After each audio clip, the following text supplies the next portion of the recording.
30 seconds and counting. There were plenty of years where there were guys who would dread being drafted by the Buffalo Bills. Not anymore. Astronauts report it feels good. T-minus 25 seconds. Brandon Beane realizes they're in a window of 2 to 3 years max to get this done while the iron's still hot. And getting Von Miller into that situation was big for the Bills. 10, 9. Baby.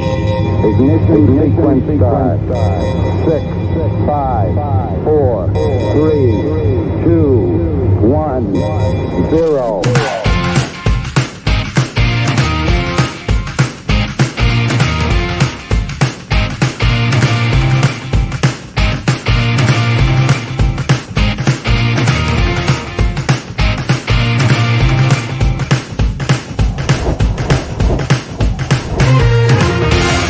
Great interview, guys.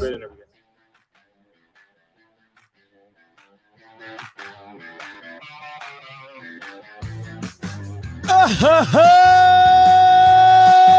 baby. What is up, Buffalo Fanatics? Z-Bot here with you. Live on the Buffalo Fanatics YouTube channel on a Monday night. It can only mean one thing. It is the smoke break. It is officially April.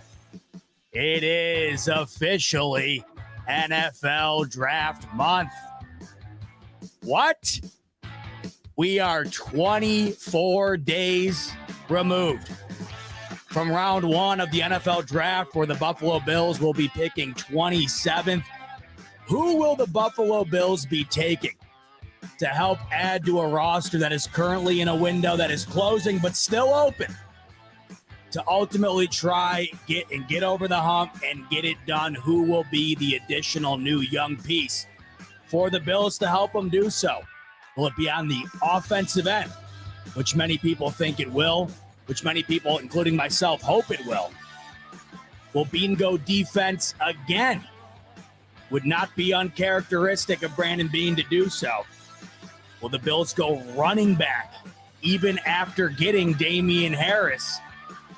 Wouldn't be me, but according to some experts, it's still in the cards, and that's what we're going to do tonight. We're going to take a look at what the quote-unquote experts say. Now, I always put that in quotes because I know I get a lot of people saying, no, they don't know what they're talking about. They're never right. Well, now, I'll tell you one thing. I'll tell you two things. One, they know way more than me. That's for sure.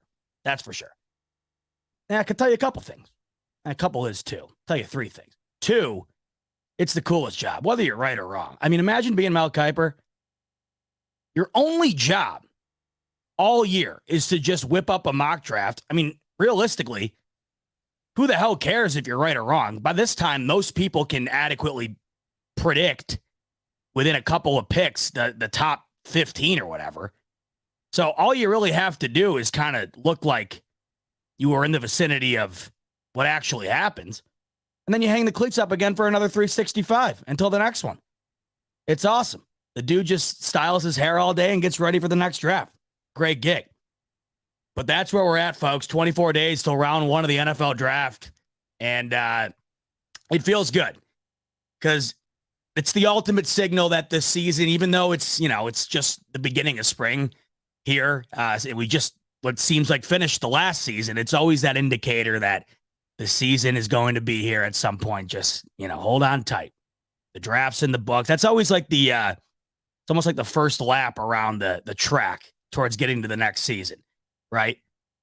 Season ends, kind of trotting along, and this is kind of like the first marker.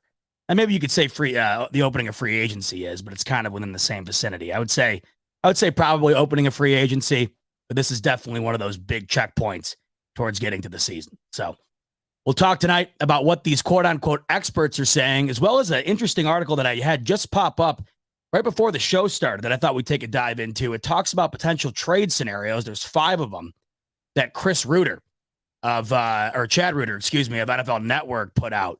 One of which includes the Buffalo Bills trading up in round one. Have not seen much talk about that, and it has been a while since we've seen it. Would be interesting to see if that's what they do this year, or if they did it this year, rather. What would be the most interesting part is who would they do it for? Who would Brandon Beane find worthy of trading up in round one to try and go and secure? So we'll take a look at all that tonight before the tip-off of UConn San Diego State, the national championship game that everybody, of course, had picked just a few short weeks ago when you filled out your bracket. What a wild March Madness it was, both men's and women's. Can't get into the show without giving a statement on Caitlin Clark. You know, I have a sister who is an All-American lacrosse player. My dad's still a women's lacrosse coach. So, you know, I've been involved, of course, in female athletics, but I don't think I've ever been drawn to the television to watch women's sports like I was this past weekend to watch the Final Four in the national championship for NCAA women's basketball. It was extraordinary. It was incredible. The LSU game against South Carolina on Friday night was awesome. LSU was lucky. They were not lucky, but they had a tough time even getting to the position they did yesterday to win the whole thing. They were down by almost 10 in the second half, had to come all the way back and win that game just to get there. And then Iowa and Caitlin Clark, just an incredible performance. One of the greatest individual performances in the history of sports that we just witnessed from Caitlin Clark on any level, in any league. Absolutely overwhelmingly impressive and unbelievably fun to watch. 40 points, back-to-back nights, one in which was a triple-double. Nobody before in college basketball, in women's college basketball, had ever had a 30-point triple-double. She put up a 40-point triple-double, followed that up with another 40-point game, and then played extraordinary in the championship yesterday, despite getting into foul trouble, an absolutely horrendous technical foul that really put the brakes on Iowa's comeback. But awesome latter half of the tournament in the women's sector. It was incredible. And then, of course, the Final Four. Now, we all thought UConn was going to roll. That's exactly what they did. That's why tonight I have a -7. I got to ride the hot hand. Now, of course, now that I have money on them, that's when UConn will find a way to choke. They've won by 15 plus, I think, every game this tournament. Tonight's the night they'll find a way because I got a couple of bucks on them. But we all thought they'd roll. They did. The game, though, of course, was FAU, SDSU. The buzzer beater. Thought we were going to go the whole tournament without an incredible buzzer beater. And, of course, it took all the way to the Final Four, the games that matter most, to get that. That game was awesome. So, great weekend of sports, which is nice. I needed that. Last week, before we get into it tonight, just kind of a recap as to where I am here on a Monday. So we finished up last week.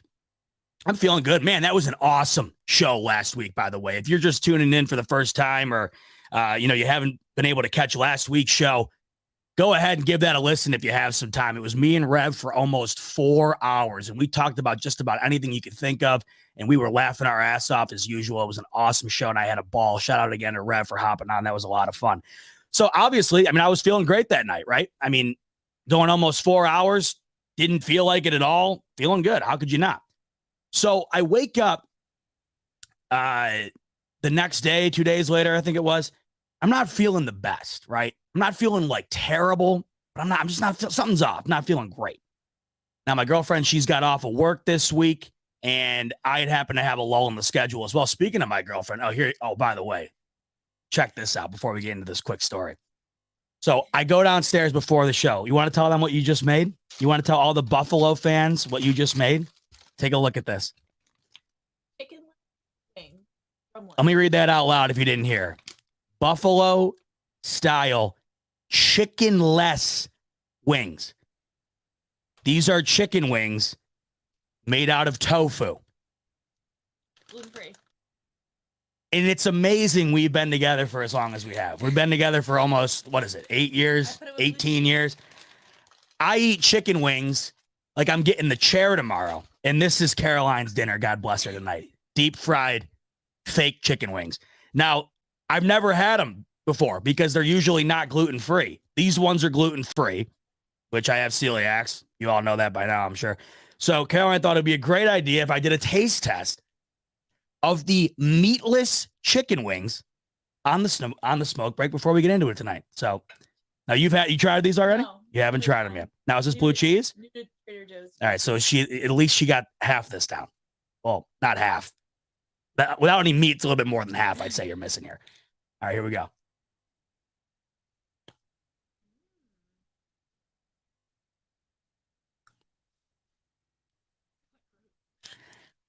That is not good.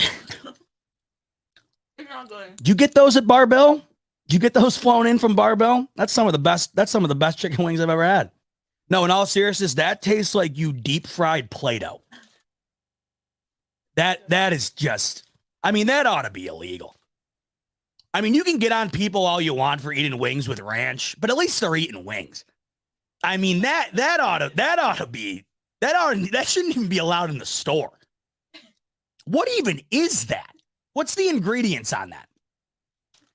I mean, this is, oh my, it just gets worse. It's like growing on me. It tastes like silver. Ugh.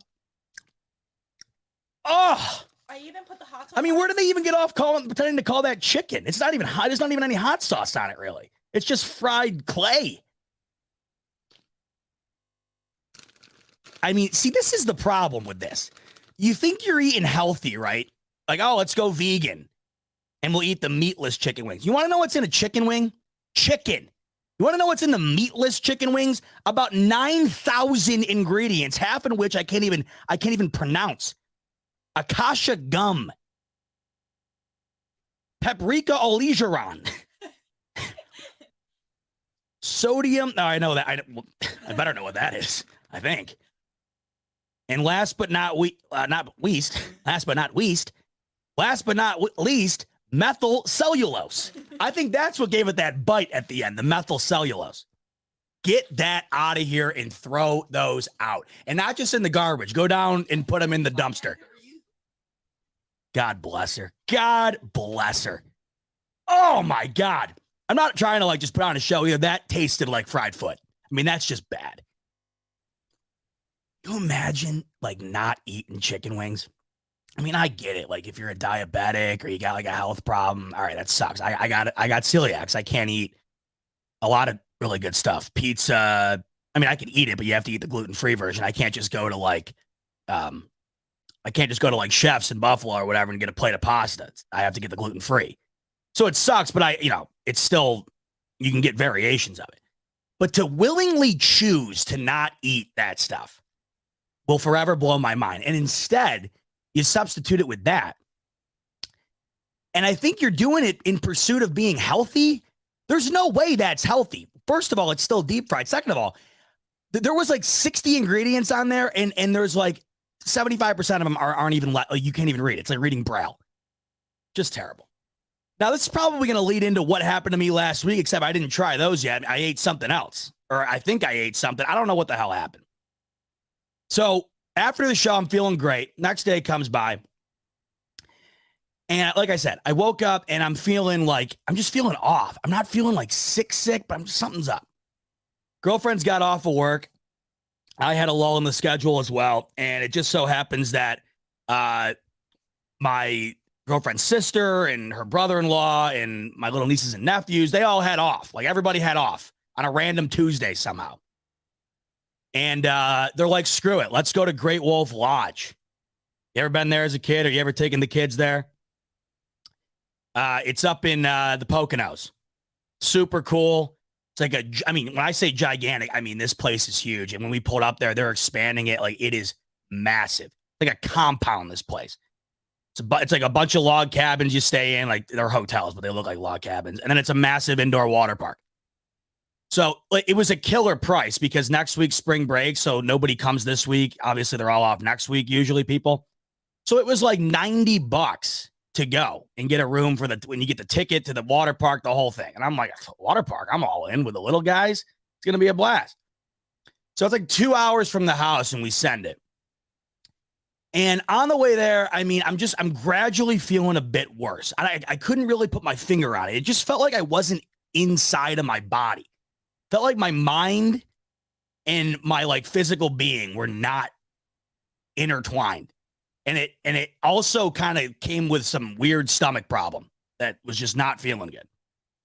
But we get there and I'm like, whatever. Like, I'll tough it out. It'll probably just pass. Go to the park, and my little nephew, JP, he is a riot. I mean, this kid, I know everybody says this about their family when they're like, oh, he's so special. No, this kid is like my favorite. This kid, I love this kid. He's nuts.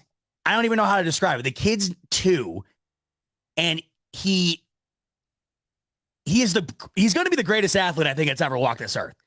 The kid can hit a 40-mile-an-hour baseball at the batting cage with a metal bat. He's up to my kneecap, and he can barely even talk. He says like 4 words, one in which is ball, the other's helmet. Obsessed with sports, obsessed with it. And it's great watching sports with him because, like, during the Bills, for instance, I've watched a few Bills games with him. When I freak out, he loves it. Like, he loves it. He starts clapping, jumping up and down. He loves it. So he wants to go on all the big slides. He'll do it. He's like, let's go. Even though he doesn't really say anything. You just put him on there and he's like this. But he doesn't cry and he doesn't like get all excited. He just goes. Just go. You could throw this kid off a cliff. He'd find his way back in like 30 seconds. So we're just hammering these slides. We're going down them like crazy. And some of these are freaking like, they're no joke. Big slides, super fast. And at this point, like, I just kind of forgotten about it. I think my mind was somewhere else, but it started to creep up on me a little bit more. I started to get really fatigued for some reason. I'm like, man, like, I should not be this tired. I didn't really do anything today. And I'm like, oh, it's just, ugh. So we get done with the slides, go sit down, and it just hits me like a brick. I just feel like I am somewhere else. So I tell Caroline, I said, I'm just going to go back to the room, try to go to the bathroom, maybe lay down for a sec. What ensues over the next 48 hours would be the sickest I have ever been. No exaggeration. Sickest I have ever been in my entire life. I wouldn't have wished that would have happened to me. I still don't know what happened. Either it was a stomach bug or it was food poisoning, maybe a combination of both. Maybe somebody poisoned me. I have no idea. There were points in time in the middle of it where I just hoped I would just disappear. Just wouldn't, like, I don't know, I would just evaporate. I'll spare you the details, but I'm sure you can get creative. And I'll use that creativity, but the setting is the Great Wolf Lodge, right? And I'm like, I don't want to be here. I don't want to be this sick here. So I had the genius idea of saying, hey, let's go. So we drive home. Now imagine that creation that I'm sure you're probably picturing. 4 separate times on a 2-hour car ride, twice in which we had to pull over on the highway. And I'm not talking like just a quick pit stop here. I'm talking like this was something out of a horror film. And then the other 2 were on the Palisades Bridge, which is now the Andrew Cuomo Bridge or whatever. Nobody calls it that. It's like the Ralph. It's like, who's gonna call it that? People have been calling it this for like forever. I'm talking violent and just. And you ever had that type of stomach sickness where all you can do to make it feel better is just go like this? Like you're just sitting there and like every 10 seconds. I mean, how my girlfriend didn't just put like a sharp object through my neck, I have no idea. She took care of me, brought me back to life. But not only was it the sickest I think I've ever been, but it was also 48 straight hours. I didn't look at my phone. I couldn't stare at a screen, couldn't watch like anything. I slept the entire time, and 2 days later woke up, it was like nothing happened. So I don't know what the hell. I mean, I just have absolutely no clue. No clue. But today's the best I've felt since. So it's good to be on here with you because, I mean, good God, I wouldn't have wished that on my worst enemy. Now, the problem is, on top of being sick, I fell behind at work because I got a whole new. Like I've told you before, I'm a video producer and do like a handful of different things when it comes to that. So I had to catch up. And today I'm like, oh my God, time got the best of me today. So this is what I had to catch up on. I figured I'd show it to you because I I'm not like I'm a video editor and filmer and stuff like that. I'm not much of an animator, but you want to see what took me almost the entire day to do? I had to like create and animate a bird to narrate this video. And I figured I'd share my bird with you. Here's my little birdie, my little red bird. And I had to make him up. He's not working. Oh, he doesn't want to work. Of course he doesn't want to work. Anyway, this took me all day. There we go. See, look at I made him talk. I'm very impressed with myself. Now I know that looks like nothing. Like you'll watch like a cartoon. I don't think we appreciate how insane that stuff is. This took me like 9 hours. And then I made him fly as well. And I'm very proud of it. You see that? That's all me, baby. So just when you think that bot's nothing but Bill's talk and whatever the hell else, jack of all trades, master of none, baby. All right. Little under an hour till tip, and I'm sure all you guys want to watch that game, as do I. UConn -7. Pull for me. Let's take a look at what these quote-unquote experts have to say about who they think the Buffalo Bills are going to be drafting at pick number 27. Now, I'm not entirely sure.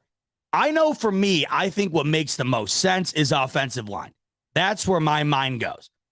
I look at this team. I look at what I think has been probably the biggest need for this team as far as I'm not talking about, additional weapon. Obviously, it's needed. Right? Obviously, it's needed. But you can survive without it. Now, is it ideal? Of course not. Of course not. But it seems as well as, what in addition, what isn't ideal is having a subpar offensive line that has clearly been affecting this offense as of late, has clearly affected Josh Allen's game to some capacity, to a good amount of, to a decent capacity, I'd say, especially in certain games. Definitely affected this run game. Now, it's not to say you draft a O-lineman in round 1 and that gets solved. We all know this. It's as much of a crapshoot as anything else, as it always is. No matter who you go with, it's going to be a roll of the dice. That's what the draft is. And that's why I've told you on here a million times. That's why something about me, I can't get into it the way others do. Because there's something about me that I try to do it and I'm like, well, it doesn't matter. It doesn't matter. The guy that everybody thinks is going to be the best player that's ever walked this earth might be out of the league in 2 years. Josh Rosen. And a guy who nobody even considers, a guy that's not even on the radar, could wind up being the next Tom Brady, who, by the way, was on nobody's radar. Now, that's the beauty of the draft. Now, the build up to the draft and all the mock drafts and stuff is what's tough for me to get into because I just don't. It's just hard for me to find a guy from like Northern Iowa and say, all right, this is going to be the guy that changed the league. But that's the beauty of what these GMs have to do. And I have an incredible amount of admiration and respect for it because it is not easy. And unfortunately, even though everyone's aware of the fact that it's as much of a roll of the dice as everybody else, ultimately, the GM, Brandon Beane, and the 31 others in this league, they are the ones who they, at the end of the day, take the blame or the reward for how these draft picks wind up panning out. You look at what the Bills have been able to do during Brandon Beane's tenure here with Sean McDermott, and it has been better than I think anybody could have anticipated. And even if it wasn't up to, there's a lot of people who have different opinions on the way that Beane's drafted, and it's not been the greatest, of course, but you still had to ultimately get the one position correct. And I think anytime you look back at Beane's draft history, the one thing you got to tell yourself if you're not in love with everything he's done, because you're never going to be, the fact that they got out of that 2018 NFL draft with Josh Allen is honestly insane when you think back on it. I remember sitting in that room. I had no desire for Josh Allen. I know a million other people like me felt the same exact way. Me and all my buddies were irate when we didn't get Josh Rosen. You want to talk about a roll of the dice. Maybe some of these other guys haven't panned out the way that we hoped. Perfect example recently might be Tremaine Edmonds, perhaps Ed Oliver if they move on. Tremaine Edmonds was a fine player. Maybe he wasn't worthy of that high of a pick. Clearly, I think the moving on from him maybe shows that. But the fact that the biggest roll of the dice, that essentially is like making the biggest bet of your life and cashing in on it. I mean, who really cares if you missed on, a few smaller bets? If you hit on the biggest bet of your life, the biggest bet you've placed in 20 years, that is what you got to think about. So I always try to keep that in mind. But now that that has been done and this team's been put in place, you look towards the future. That's at least what I do now. I was talking about this last week with Rev. I think that there's chapters to every team, especially when you have a team that's going to be led by a quarterback for what you hope to be a very long time. You look back at Tom Brady's career, there's chapters, right? So many different types of teams for the New England Patriots won Super Bowls. You go back and look at it, it's almost unrecognizable at times looking at the different teams for New England over that time span that got it done. If we get out of Josh Allen and this regime what we hope, there's going to be chapters throughout this story. And I think one of the initial ones is coming to a close because as we see, we're moving on to now Josh Allen's second contract. We're moving out of the rookie contract stage. That to me is like one chapter. Now we move on to the next. And we talked about this last week. Stephon Diggs is getting older. This defense is going to look different. Leslie Frazier no longer around. Sean McDermott calling the defensive plays. Second year now with Ken Dorsey. Another year without Brian Dable. There's so many different elements.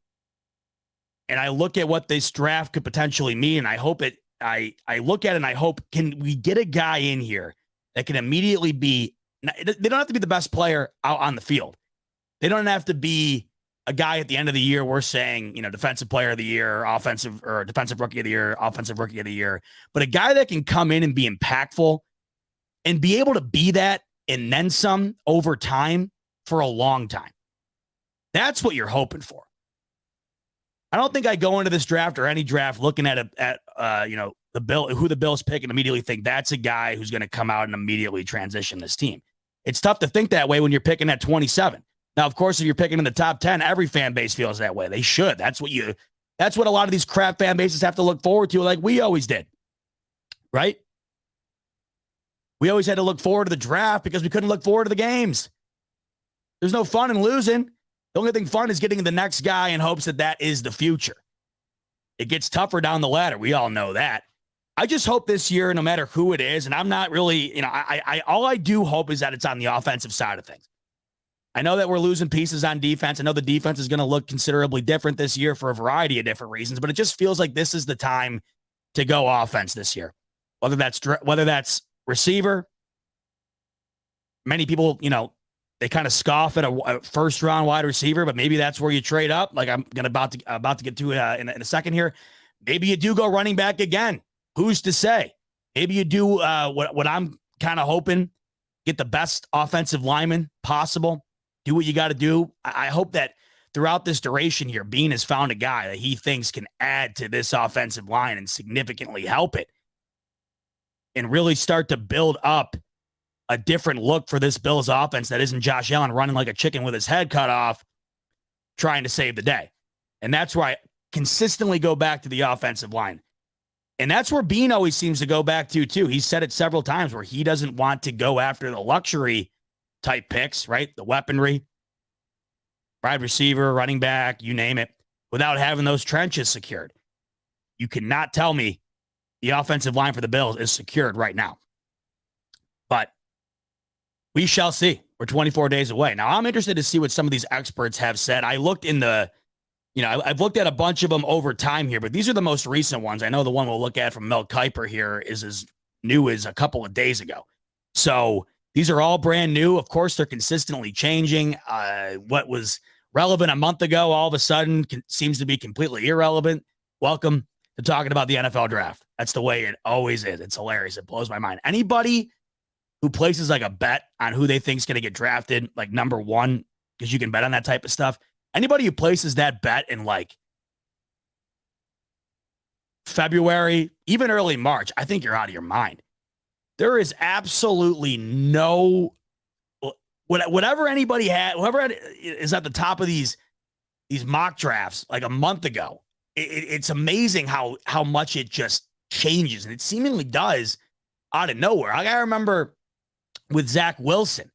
Remember that one throw he had at his pro day where he was kind of like fading to the left and he was like falling back and he just flicked it and everybody was like, oh my God, did you see that throw? And yeah, it was a great throw, but there's absolutely no defense out there, right? It's just him and a receiver. There's no pads. Sure, it was a great throw, but I distinctly remember that being a time where all of a sudden the narrative was shifting. Oh, Zach Wilson. Like he could go number one, or at the very minimum, he's going to go to the Jets all the way up near the top. We all saw, how that panned out. So the drafts, for all those reasons, it's very interesting. I'm actually really excited to see, what kind of shakes up at the top too, outside of the Bills, because there's a lot of teams that are quite needy this year, and we already saw the Carolina Panthers make a major move in trading with the Chicago Bears. So I'm excited to see what they do and then how that kind of affects the rest of the draft, how many quarterbacks go in the top 10. I know it's light at the receiver position this year. That's why I don't think the Bills do it in round one, but a lot to look forward to and a lot that we will wind up discovering shortly here. So as we transition to looking at what these experts have to say, let's get to a couple super chats first. My main man, Silas Whittle, coming in. What up, Silas? He's saying Buffalo is taking a D tackle or a linebacker at 27. Silas saying that with a bit of certainty, it seems. Even if Bijan falls to 27, Buffalo will trade out of the pick. Ooh, so trade back is what Silas is considering here. Campbell is my choice. Plug and play middle linebacker. Man, I don't know. Middle linebacker to me. Yeah, I mean, that's just kind of the situation we're in right now. Though. You could definitely make the argument. You can make an argument for a lot of different positional groups right now. I think it seems, I guess it kind of feels a little unsatisfying because you just lost Edmonds, right? Satisfying in the sense that you get to replace Edmonds, but unsatisfying in the fact that you had to let Edmonds go and you used the first round pick to have to replace him. I think that's why it's a pick that doesn't seem very popular with fans, but it does make sense. Could very easily see it. It's not, I think last year as we got closer to the draft, corner became inevitable. It was so needed. It was so needed. This year, there doesn't really seem to be, I mean, obviously people have their leans towards positional groups that are more needy than others, but I'm not seeing much, like the confidence level towards what it is going to be seems a lot weaker than it was last year. I don't know if anybody else gets that same vibe, but it just doesn't really seem like anybody has a great read as to what's going to happen. That's what's got me probably the most excited right now. I truly have no idea where Bean's going to go. But I'm dying to find out because it'll immediately, you know how it goes. You have no idea. Once you hear it, you immediately get right into it. Or you start looking into the guy. You start looking into how that affects the rest of the team and the scheme and whatever else. That's what I look forward to. But my biggest question mark I had beforehand, and this is not what I felt last year, because I was pretty certain if the Bills didn't go running back in round one, and I was not anticipating that, I think we were pretty certain it was going to be on the defensive side of things last year. This year, I don't know which side of the ball it's going to be. I lean offense, but knowing Bean, there is no way that you can give a heavy lean towards that side, knowing the history here. William on YouTube coming in saying, I love the mini rebuild we had this free agency. I like the new vibes on O and D soon to come. Just need a dominant wide receiver 2 guy and address O-line in the draft. I love the upside of this team right now. So you say you love the upside of this team right now. This is where I get caught between talking about this window, this imaginary window that I always reference, between talking about that and then talking about this next chapter that I keep referencing too, because they're kind of two conflicting entities, right? The next chapter, I think, continues to roll on while this window at some point closes. Because eventually there's just going to be too much different about this team to call it that quote unquote window that we've been referring to over the last couple of seasons. I think this season and next season, as far as the look, feel, And ultimately, perhaps the odds to get there, that's what it seems to me right now. Now, we have no idea what will be different 2 years from now. 2 years from now, the Bills could have had a killer draft this year and a killer draft next year, and who knows how different it looks. I mean, think about the Jets, for instance. It's a perfect example, and it's tough to compare the two, the Bills and the Jets, because just from a franchise standpoint, they're not comparable. But what I'm getting at is when you look at the Jets just a handful of years ago, utter laughingstock, just atrocious. And within one or two drafts, in particular last year's draft, you look at the Jets this year with the ability and awareness to move on from Zach Wilson, absolutely nail the hell out of that draft last year. You know it's a great draft when you have people like me who aren't like crazy obsessed with the draft, instantly thinking that the Jets, and I felt this way from the beginning to end, I felt the Jets had the best draft out of any team last year. I felt that way all the way through. You know it's a crazy good draft when everybody thinks that, and then you deliver on it. You get the rookie of the year on offense and defense. You swap out the quarterback position, and all of a sudden the Jets go from a laughingstock a handful of years ago to a team, as I mentioned last week, that is one position behind the Bills in the Super Bowl favorite odds in Vegas. It's wild.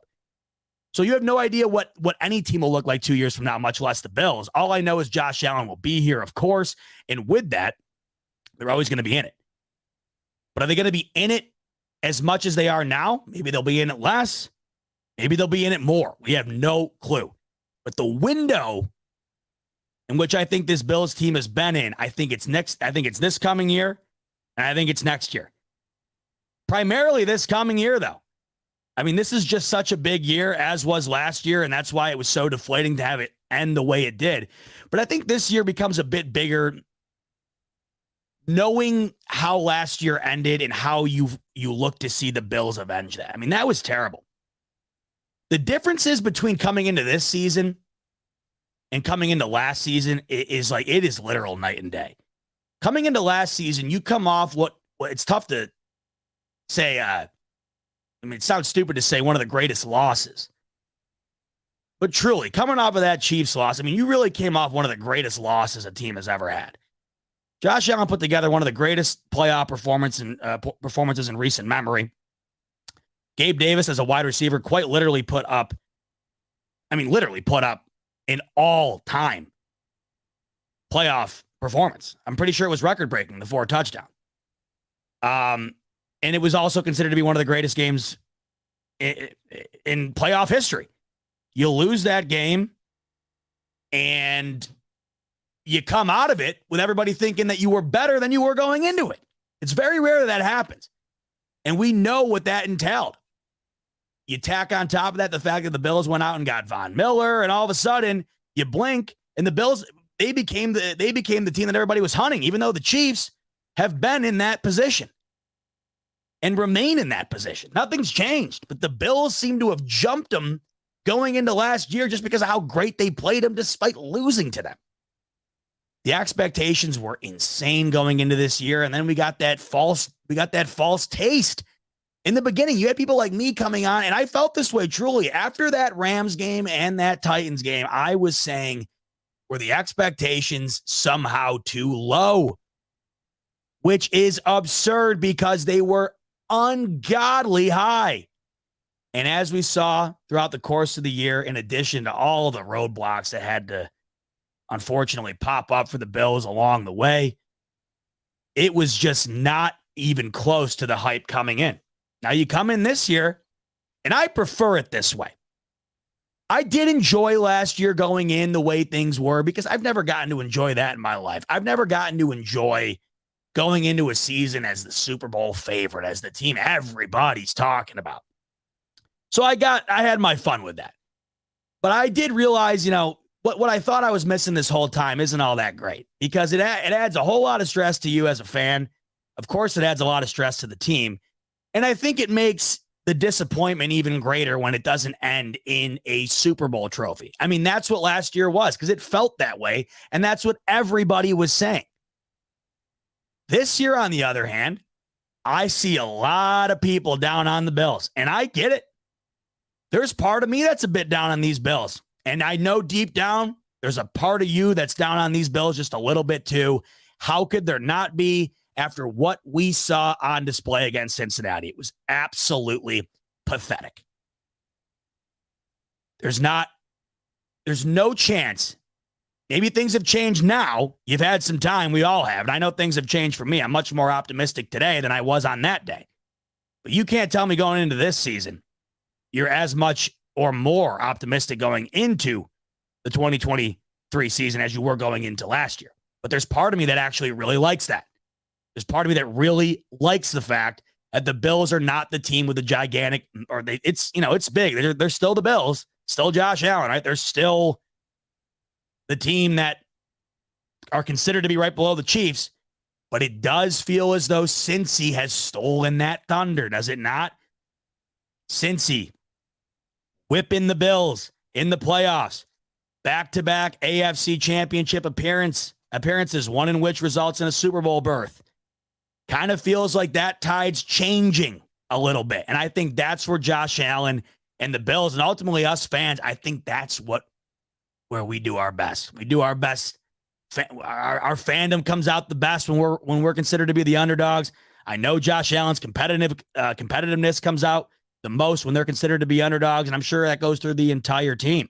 I do like this feeling more. Maybe my optimism isn't as high, but there's something about that I do like. Because I think that's real. I think that type of pressure, whether the team admits it or not, I think it finds its way into the building somehow. And I just think it makes things worse from the media standpoint, from the fan standpoint, internally, when you don't hit a target that is really, really, really hard to hit, especially when everybody thinks that you're just going to do it when you've never done it before. So this year's a lot different. But I do understand what William's saying here to kind of bring it full circle. You love the upside of this team right now. I get what you're saying. For me, when I look at the upside, I look at the upside of going into this season, what can be different compared to last year, and how I think that ultimately benefits everybody. But they got to do it first. They got to do it first. And I got to learn from last year. You can't put too much stake in the beginning of the year as opposed to, the different portions of the year. Because there's we all know this, but it's so hard to not buy into it. The Rams had just come off of a Super Bowl. We thought we just beat a great team as badly as we did. They were terrible. The Titans had just come off being the number one seed in the AFC. They were not good last year. Bills rolled them both. Bills offense looked tremendous. Bills defense looked great. And I hear, it sounds like maybe I'm talking like the Bills wound up, winning 9 games. No, it's not the case. They had a great season. But there was something about it that just didn't feel like it hit this wild expectation that we all had going into it. And I think the reason for that is because it was exactly that, a wild expectation that was never obtainable in the first place. So as we get set to see what this optimistic future looks like, who's going to be that newest piece, the newest, freshest piece that's going to be able to be a part of this Bills team and help potentially lead this new optimistic future going into 2023. So the one thing I thought was interesting, and we'll start here. We're going to take a look at a few mock drafts over the next 20-ish minutes here or so. The one thing that I thought was interesting that I had just saw pop up on my phone was a potential trade that I saw from NFL.com. Now, trades always interest me because they're out of the realm of expectation. You understand? You expect them and you anticipate them earlier on in the draft because that's when they happen. You have teams that are incredibly desperate, incredibly needy. You have teams that are way up there that need as much draft capital as you can get, and things happen. That's where things get done in a blockbuster type fashion that break the headline.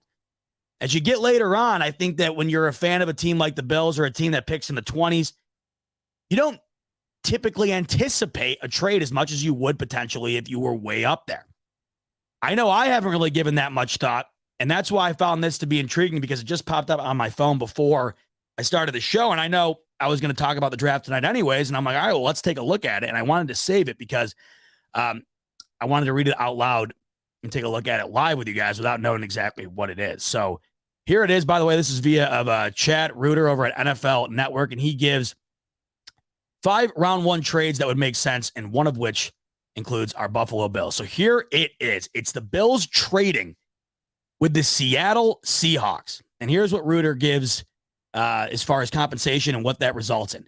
The Bills would receive the 20th overall pick in round one, meaning they would move up 7 spots. They'd give the Seahawks their 27th, in addition to their 3rd round pick at 91 overall and their 137th overall in round 5 from the Cardinals.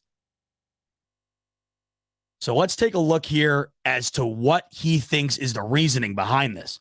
Reuter says the Bills are hungry for a Super Bowl win after losing in the divisional round of the playoffs the past 2 seasons. You can say that again. The Chiefs leaped ahead of them to draft cornerback Trent McDuffie at number 21 last year, and you can bet Buffalo GM Brandon Beane doesn't want something similar to happen again. Beane had to make his own move to get corner Kaiir Elam 2 picks later. Beane could go in several directions at 20. See, and this is what I like, because I know I'm like kind of all over the place as to where I think they might go. I've seen the majority of the fan base feel the same way. It's funny, too. A lot of these experts or a lot of these guys who write blogs, do this for a living, no one really has a clue with the Bills either. And Reuter's kind of saying that right here, too, where he's saying they could really go a variety of different ways here. He's thinking back to what Silas was pointing out just a handful of minutes ago with the Super Chat. Beane could go several directions at number 20, including linebacker Trenton Simpson, who could step in for free agent loss Tremaine Edmonds in the middle of the Bills' defense. They need to strengthen the defensive interior, so Kalijah Cansey, I'm going to butcher this name, unfortunately, Adetomawa, I think I might have got that, Adetomawa Adebora, killer name, though, I like that. Call him like A squared or something like that if the Bills took him. Could be targets. Finding more pass catchers for Josh Allen wouldn't hurt either. See, back to that quick point, by the way. Defensive line, I think I'm out on. I'm out on that. I understand middle linebacker. You just lost Tremaine Edmonds, but I can't rationalize another move towards defensive line when it just seems like the offensive line has gotten completely neglected in the draft. The defensive line, Beane's been trying to get that to an A1 level for what seems like a while now, while the offensive line has not gotten close to a similar treatment. I just feel like it's time. If you're going to go defense and, you look at the middle linebacker position, okay, I get it. It's understandably needed. It just feels like if you're going to go line, my mind goes offense there. It just does. It just feels like it's time. If you're going to address the line, it just almost feels like it's an insult to the offense at this point to not address it after having addressed the defensive line, which just seems like routinely, and having it not pan out seemingly to exactly what you were hoping it would. Obviously, it's gotten a hell of a lot better. I just don't see that. I don't know. That's not where I'm at. Finding more pass catchers for Josh Allen wouldn't hurt either.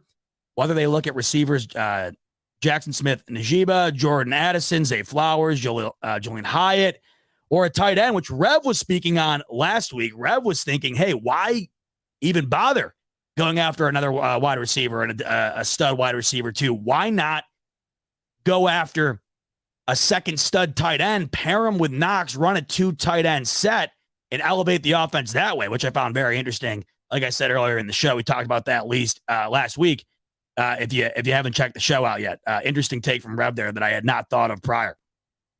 And it looks like Reuter's kind of making that a possibility here too, saying the Bills could look at Dalton Kincaid, is it, or Michael Mayer to pair it with Dawson Knox. Now, Seattle, they could, I mean, if anybody is going to make a move in this draft or could make a move, it could be the Seattle Seahawks, because obviously they're a team right now that is better than they thought they'd be at this current aspect of their rebuild.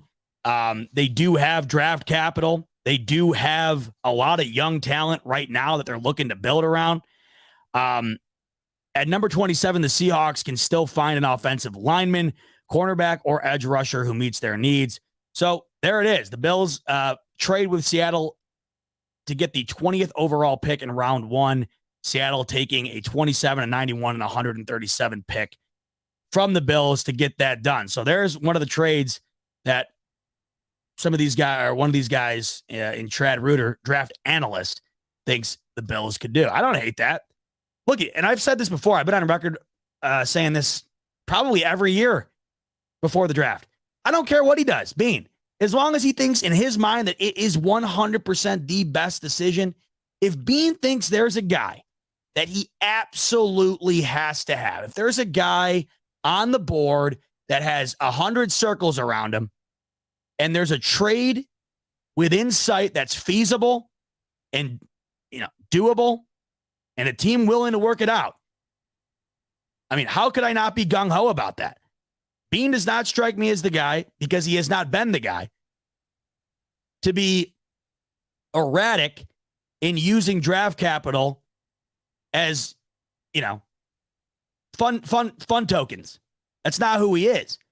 And I don't anticipate seeing that this coming season. That's just not the type of GM that he is. Some GMs are like that. It worked for the Rams, but there's also major consequences to that. I don't even think Bean's really in the middle of that. I think Bean's, he likes, I don't know. I look at the way he operates and I just think it's calculated. There never really seems to be a whole lot of unbridled emotion involved in it. And that's the way it should be.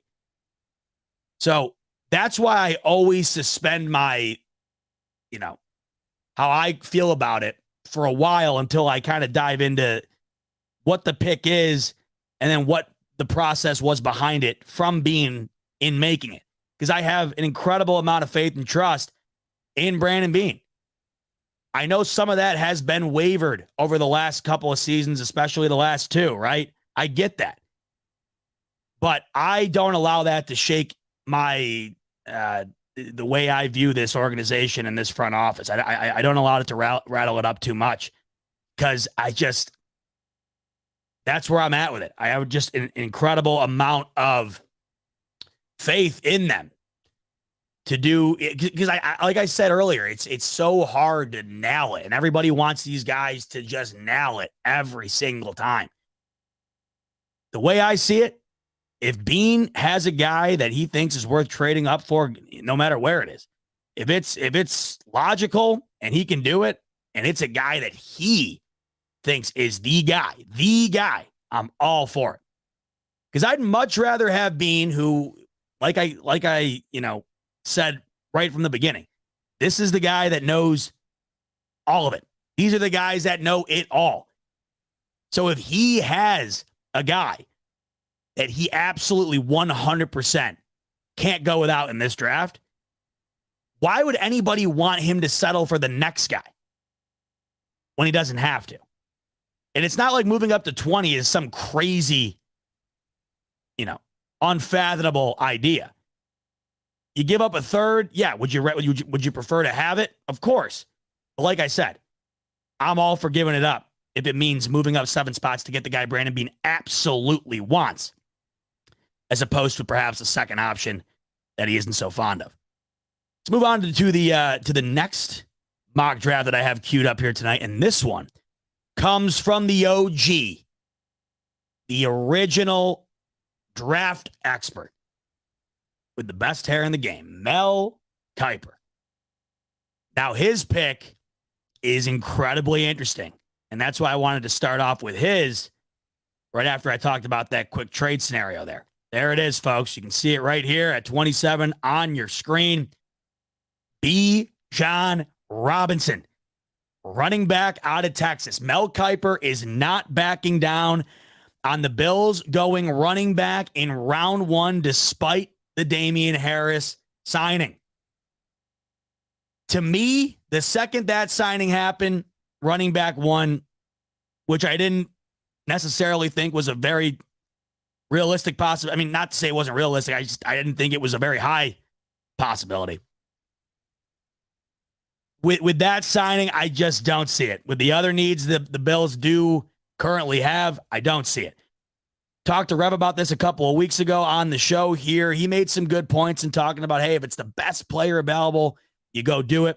Look, I get it. This is back to what I was literally just saying. If Bean thinks Bijan Robinson in round 1 supersedes anybody else at any position in round 1 in terms of immediately elevating this team and then doing so for the foreseeable future, laissez-faire, man. Hands off. I'm all in.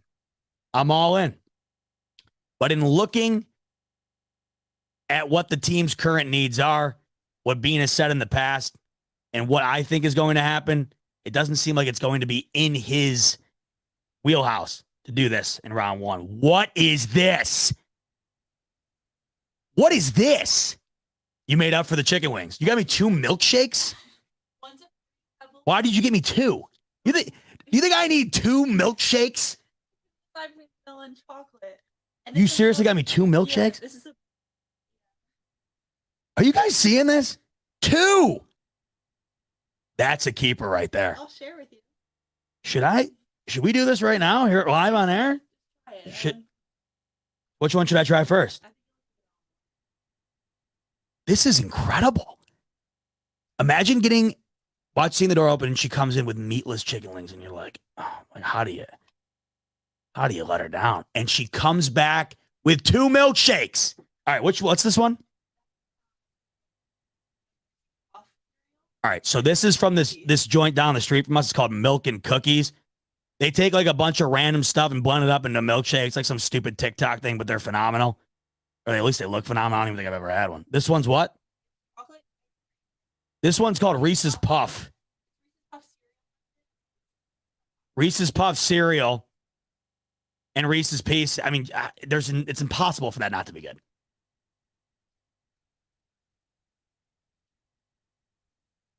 That one sip just took 9 years off my life. Okay? I like it. I got to tell you, though, don't love it. Little tasteless. Thoughts? It's thick, though. I will say, better than the meatless chicken wings. And then this is Fruity Pebbles. Now, this is up my alley. Oh, that's a home run. I mean, imagine like a bowl of Fruity Pebbles, because it's literally Fruity Pebbles and milk, but like a milkshake. That's fire. I don't want that right now, though, please. Oh, my God. Put it in the freezer for me. Love ya. What a saint. What a sweetheart. She knew she had to make up for making me eat that deep fried foot she brought me in there earlier. Like Bill's Mafia coming here saying that's liquid diabetes. Yeah. I mean, they'll blend up anything and put it in a cup and sell it for like $15 now for TikTok. It's the way it is. And there's this other joint down the street where they'll deep fry like 2 quesadillas and make like a cheeseburger out of it. I mean, it's anything goes anymore, man. Okay, let's get into this real quick. The Bijan Robinson little milkshake. I don't know where the hell that came from. I didn't even know she left the house. Bijan Robinson. Here it is. This is who Mel Kiper thinks the Bills are going with. Mel Kiper says, I keep coming back to Robinson being the perfect fit for the Bills offense. He could be a security blanket for Josh Allen in the pass game, and he can rip off chunk plays as a ball carrier. He breaks a ton of tackles and has tremendous vision. He's the most complete back in this class. As I've written before, Robinson is a top 10 prospect on my board. High praise from Mel Kiper. But his positional value means he's going to drop into the 20s. I know Buffalo has James Cook and just added Damian Harris on a 1-year deal, but Robinson is on another level. Man, Mel Kiper, he's selling me. He's like a used car salesman with these guys sometimes. But hey, I mean, he is high on him, man. Wow. Top 10 prospect and, quote, on another level. This is a team that can afford to target a luxury position in round 1. See, that's where I disagree with him. Now, I guess when you say afford, it's almost like, it's like when you're out to eat and it's like, can you afford the, I'm trying to make an analogy and I don't have a good one. Thought I had a good one and I don't.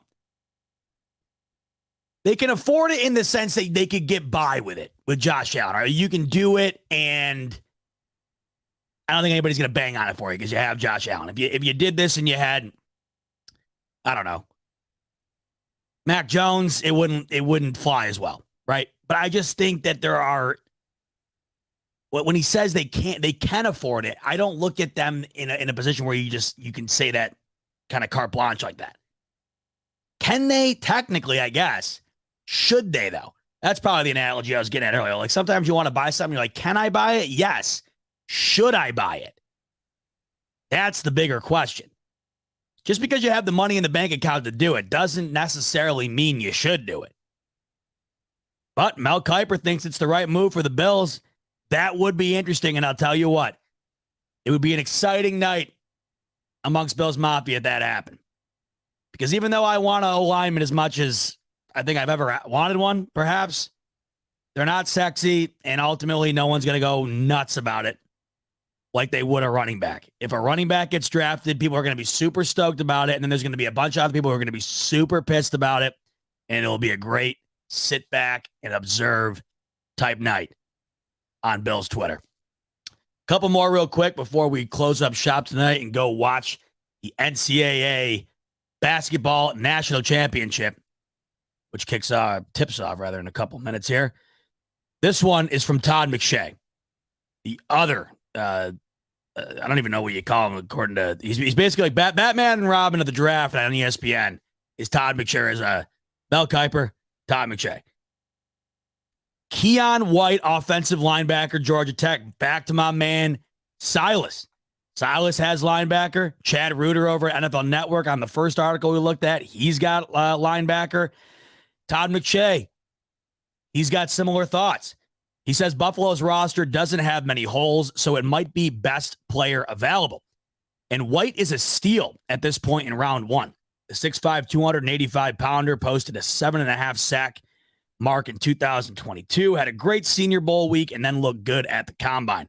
The Bills used a first-rounder on Greg Rousseau in 2021 and then signed Von Miller last year. Linebacker makes sense. It'd be the one pick on defense where I wouldn't be upset about it. Not to say I'd be upset about anything. I really wouldn't. But I think I'd scratch my head a bit on a D-line pick over something else on the offense. I would get the linebacker because it's clearly needed. And, you're hoping you kind of hit on maybe what you missed out on with Tremaine Edmonds by taking another whack at it. This one's from Bleacher Report. It's their whole draft scout team. And I haven't looked at this one yet. So let's see who Bleacher Report has going to the Bills. Wow. This is another perfect example of really just the absolute unknown when it comes to the Bills in round one this year. We now have 4 different articles we've looked at. All 4 of them have something different. All 4 different positional groups. So that just goes to show you how surprised potentially we could be in a little over 3 weeks from tonight.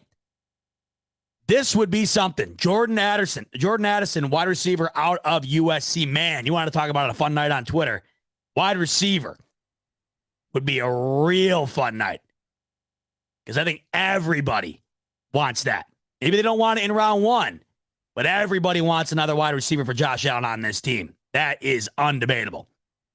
The Buffalo Bills must reach the point where quarterback Josh Allen isn't asked to complete Herculean tasks week in and week out for the offense to operate properly. And that first sentence right there from this article essentially encapsulates what I'm talking about when I say offense in round one, when I say if you're going to go line, you got to go offensive line before you do defensive line, because that's the perfect way to say it. You're just at the point now where it's like, are you not going to do it at all? Are you just going to neglect it? Are you going to neglect this side of the ball unnecessarily, when on the other side of the ball, it's gotten what feels like plenty more whacks at trying to figure things out in the trenches, in trying to solidify the core of it. The offense, it just feels like needs the gamble in round one this year.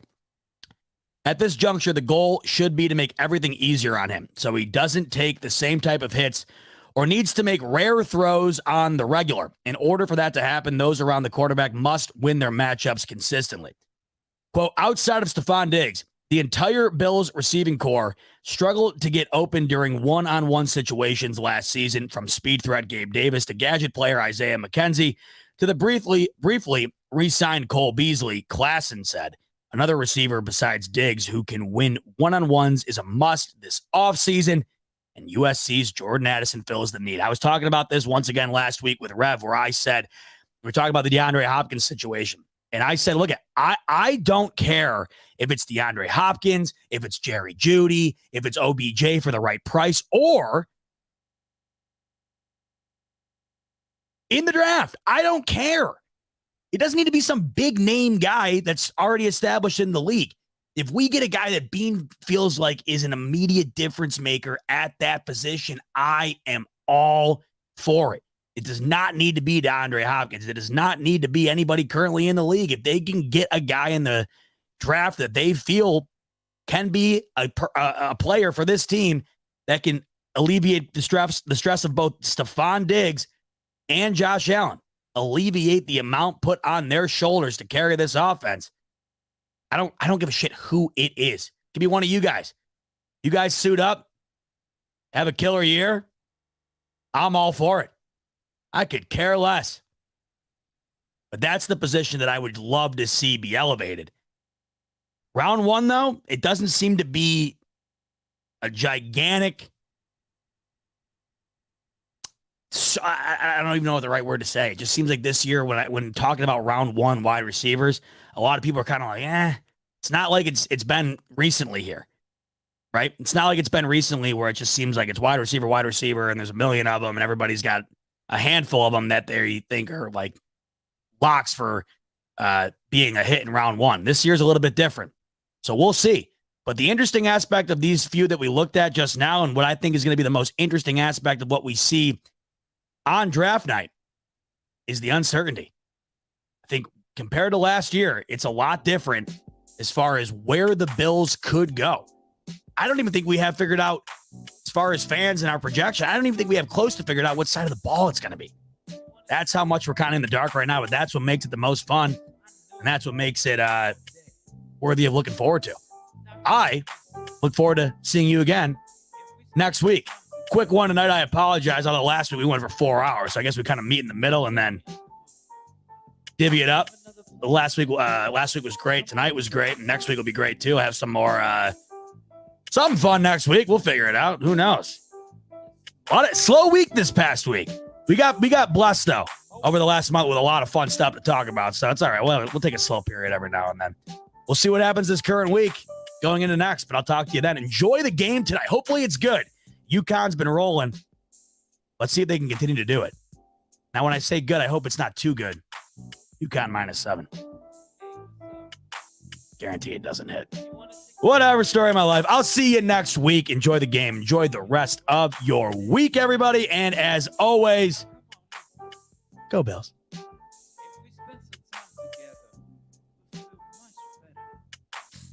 It's good for you. Come on. We'll think of another place. Come with me. That's